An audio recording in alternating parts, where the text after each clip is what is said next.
Hi, big kids. It's Jennifer. I'm here to read you a story. It's called Sally's Secret, and it's written by Shirley Hughes. Once there was a little girl called Sally who liked making houses. She made them in all sorts of places.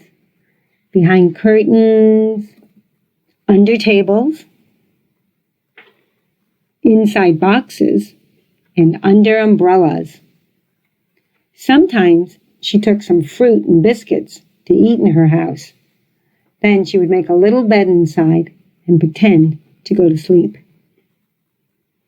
Often some tidy person would come along and spoil one of Sally's houses by mistake, and she would have to begin all over again.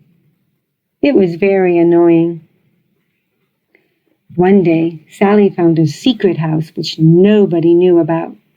It was in a bush at the bottom of the garden.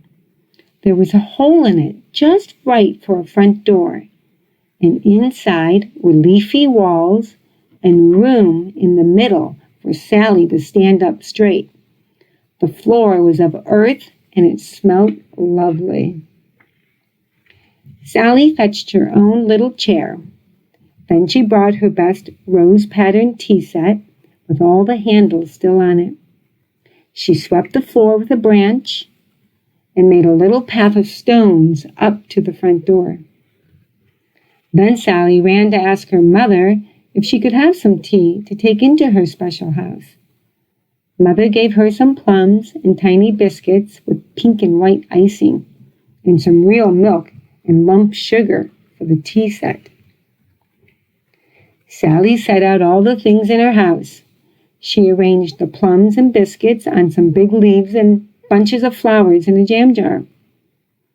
When everything was ready, it looked elegant. Sally was so pleased, she didn't want her secret house to be secret anymore.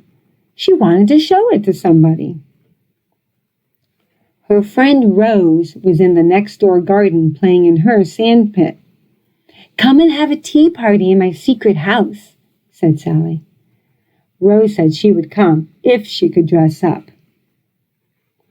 So Sally showed Rose her secret house, and they had a tea party. Rose looked very smart in a hat and shawl, and Sally poured out and asked, "Do you take sugar?" They talked about babies just like grown-up women. When all the plums and biscuits were eaten, and only the crumbs were left, they heard a swishy noise outside the house. Someone was coming.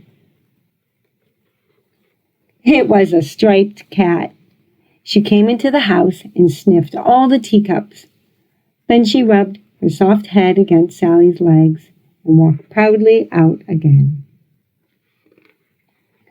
A little while later, a brown bird fluttered in through their front door. He looked at them with his head on one side.